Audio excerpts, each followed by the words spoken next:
Praise lord. ఈరోజు నా లైఫ్లో జరిగినటువంటి ఒక సాక్ష్యాన్ని మీతో నేను పంచుకోవాలని ఆశపడుతున్నాను. మీరు గమనించే ఉంటారు, నేను నుంచొని మాట్లాడుతున్నాను అని చెప్పేసి. అంటే నేను ఇక్కడ నుంచొని మాట్లాడుతున్నాను, కొంచెం కెమెరాకి దూరంగా వచ్చి మాట్లాడుతున్నాను అని చెప్పేసి మీరు ఇప్పటికీ గమనించే ఉంటారు. ఎందుకు అని అంటే నాకైతే అస్సలు నా ఆలోచనలు అయితే లేదు. మీరు ఇక్కడ ఇది చూస్తుంటారా, ఇది కెమెరా మైక్ అనమాట. ఇది నాకు మా తమ్ముడు గిఫ్ట్గా ఇచ్చాడు. నేనైతే అసలు అనుకోలేదు, అంటే నా ఆలోచనలో లేదు. నేను మామూలుగా ప్రతిరోజు కొంచెం నా వాయిస్ వినిపించదేమో అని చెప్పేసి ఫోన్కి దగ్గరగా ఉండి మాట్లాడడము అలా చేస్తూ ఉన్నాను కదా, నా వాయిస్ వినిపించదేమో అన్నట్లుగా నేను ఆ విధంగా చేస్తున్నాను. అయితే తమ్ముడు నాకు ఇది గిఫ్ట్గా ఇచ్చాడనమాట. ఇదైతే నేను తమ్ముడికి థ్యాంక్స్ చెప్తాను. తమ్ముడు, నేనైతే అసలు అనుకోలేదు నాకు ఇది గిఫ్ట్గా ఇచ్చావు. అంటే మైక్ ఉంటుంది, ఇది 2 మైక్స్ ఉంటాయి అన్నమాట. ఇందులో ఇట్లాంటివి 2 మైక్స్ ఉంటాయి. తమ్ముడు నాకు ఇది గిఫ్ట్గా ఇచ్చాడనమాట. నేను థ్యాంక్స్ తమ్ముడు అని చెప్పినప్పుడు తమ్ముడైతే ఒకే మాట చెప్పాడు, అక్క నువ్వు నాకు కాదు థ్యాంక్స్ చెప్పాల్సింది, ఏసైకి థ్యాంక్స్ చెప్పాలి. ఎందుకంటే నాకైతే అసలు ఆలోచన లేదు, కానీ ఏసయ్య ఎందుకో ఆ విధంగా చెప్పి నాకు ఇవ్వమని చెప్పేసి ప్రేరేపించినప్పుడు నేను నీకు పంపించాను. కాబట్టి అది ఏసైకే థ్యాంక్స్ చెప్పు. ఇది నీ పరిచర్య కోసం, నీ పరిచర్య కోసం ఉపయోగపడుతుంది అని చెప్పాడు. నాకైతే ఆ విషయం చెప్పినప్పుడు చాలా సంతోషం వేసింది. నాకైతే ఆలోచన లేదు, నాకు మైక్ కావాలి, నేను మైక్లో మాట్లాడాలి, నేను ఇట్లాగా అని చెప్పేసి నాకైతే ఆలోచన లేదు. కానీ యేసయ్య మన చిన్న చిన్న అవసరాలను కూడా తీరుస్తాడు అని చెప్పేసి నా అవసరమును యేసయ్య గుర్తించి తమ్ముడికి ప్రేరేపణ కలుగు చేసి నాకు గిఫ్ట్గా ఇచ్చాడనమాట. అందుకు నేను ఏసైకి థ్యాంక్స్ చెప్తూ ఉన్నాను. తమ్ముడికి ప్రేరేపణ కలుగు చేశాడు కాబట్టి తమ్ముడికి థ్యాంక్స్ చెప్తున్నాను. ఎంత మనీ ఎంత అన్నది కాదు, కానీ ఎంతైతే నా కోసము యేసుక్రీస్తు ప్రభు వారి పరిచర్య కోసము ప్రేరేపించి ఇచ్చాడో దేవుడు అంతకన్నా 2 అంతలుగా 100 అంతలుగా ఫలించాలి అని తమ్ముడు అని చెప్పేసి నేనైతే బ్లెస్ చేస్తున్నాను అనమాట. నాకు చాలా హ్యాపీగా అనిపించింది. ఈ చిన్న సాక్ష్యాన్ని మీతో పంచుకోవాలి అని చెప్పేసి నాకు అనిపించింది.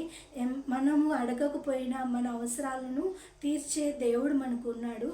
కాబట్టి నాకు ఈ అవసరం అన్నది నాకు తెలియదు, కానీ తమ్ముడి ద్వారా ప్రేరేపణ కలుగు చేసి ఈ విధంగా యేసయ్య నా ఈ చిన్న అవసరాన్ని తీర్చినందుకు యేసయ్యకి మరొకసారి కృతజ్ఞతలు తెలుపుతున్నాను.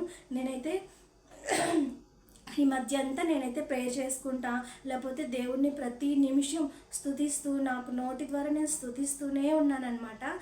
అది ఎందుకు అని అంటే ఒక కారణం అంటూ లేదు, కానీ Yesayya thank you, Yesayya thank you lord, thank you Jesus, thank you Jesus, thank you lord, thank you Jesus అని చెప్పేసి నేను పని చేసుకుంటున్నా, నేను వంట చేసుకుంటున్నా, నేను అంట్లు కడుక్కుంటున్నా, లేకపోతే నా పనిలో నేను ఊడ్చుకుంటున్నా. ఈ విధంగా ప్రతి క్షణం నా నోటి నుంచి కంటిన్యూగా thank you Jesus, thank you Jesus, thank you lord అని చెప్పేసి ఈ పదాలు నాకు వస్తూనే ఉన్నాయి అన్నమాట. ఎందుకు అని అంటే మీరు చూస్తుంటారో నాకు తెలియదు, కానీ నేను ఇది ప్రమోట్ చేయడం కాదు, కానీ మన ఆధ్యాత్మిక స్థితిని ఎదుగుదల చేయడానికి మనకంటూ కొంతమంది ఉన్నప్పుడు వాళ్ళ గురించి చెప్పుకోవాలి. మీరు కూడా చూస్తారు ఖచ్చితంగా, గమనించండి మీరైనా సరే. బ్రదర్ జాషువా అని చెప్పేసి యూట్యూబ్లో ఒక పాస్టర్ గారు ఆయన వాక్యం నేను ఒకసారి విన్నప్పుడు ఇదే ఒక సాక్షి విన్నాను అనమాట. థ్యాంక్ యూ జీసస్ అన్నప్పుడు నాకు ఇట్లా వచ్చింది, నాకు ఇక సమస్య తీరింది అని చెప్పేసి అన్నప్పుడు సరే అని చెప్పేసి విన్నప్పుడు నేను ఇందాక చెప్పినటువంటి ఆ వాక్యము ప్రేరేపణ కూడా ఆ బ్రదర్ గారి నుంచి ప్రేరేపణ అనమాట. నేను నేర్చుకొని నా జీవితంలో నేను అప్లై చేసుకుంటున్నాను. కాబట్టి మీరు కూడా మీ జీవితంలో అప్లై చేసుకుంటారు అని నేను నమ్ముతున్నాను, విశ్వసిస్తున్నాను. కాబట్టి మీరు ప్రతి విషయంలో కూడా థ్యాంక్ యూ జీసస్ అని చెప్పేసి మీరు చెప్పండి, థ్యాంక్ యూ లార్డ్ అని చెప్పండి.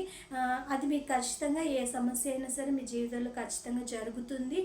నేనైతే దానికి భరోసా ఇస్తాను. ఏ విధంగా అంటే యేసుక్రీస్తు ప్రభు వారి మీద నమ్మకంతో నేను ఖచ్చితంగా భరోసా ఇస్తాను. కాబట్టి నేను అంతకుముందు వీడియోలో చెప్పినట్లుగా నాకు కూడా కొన్ని కావాలి కదా, అవన్నీ నేను పొందుకున్నాను అని చెప్పేసి నేను ప్రతిరోజు స్తుతిస్తూనే ఉన్నాను అనమాట. ఏసయ్య నువ్వు నాకు ఇచ్చినందుకు థ్యాంక్ యూ, నువ్వు నాకు ఇచ్చినందుకు thank you Yesayya, thank you lord అని చెప్పేసి ఈ విధంగానే నేను ప్రేయర్ చేసుకుంటూ ఉన్నాను అనమాట. కాబట్టి మీరు కూడా ఒకసారి విజిట్ చేయండి. ఆ ఛానల్ ద్వారా మీరు కూడా స్పిరిచువల్గా డెవలప్ అవుతారు అని చెప్పేసి నేనైతే నమ్ముతున్నాను. మరొక వీడియోతో మళ్ళీ కలుద్దాము. ఈ చిన్న సాక్ష్యాన్ని దేవుడు దీవించి ఆశీర్వదించును గాక. Praise the Lord. ఆమేన్.